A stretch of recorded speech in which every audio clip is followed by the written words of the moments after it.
আপনি কি ডায়েট করছেন? তাহলে এই রেসিপিটা কিন্তু একদম আপনার জন্য। এটা আপনি ব্রেকফাস্ট, ডিনার, লাঞ্চে সব কিছুতে কিন্তু খেতে পারেন। এখানে আমি ছোলার ডাল নিয়েছি।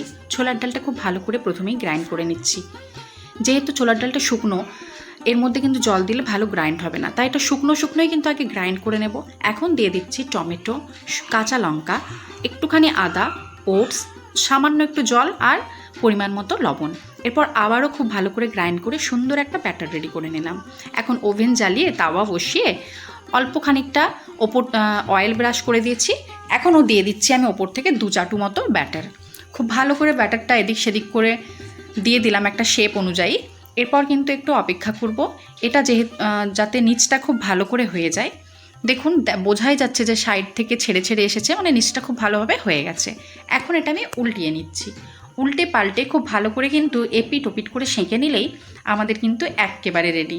মুচমুচে ধরনের খেতে হয়, খেতেও খুব টেস্টি হয় আর খুবই হেলদি। যেহেতু ছোলার ডাল আছে, টমেটো আছে, ওটস দিয়েছি, এখানে পুরো একদম একটা প্রোটিনের সাথে সাথে হেলদি একটা খাবার আমাদের কিন্তু রেডি। তাই কিন্তু আপনি ডায়েটে এটা অবশ্যই ইনক্লুড করতে পারেন।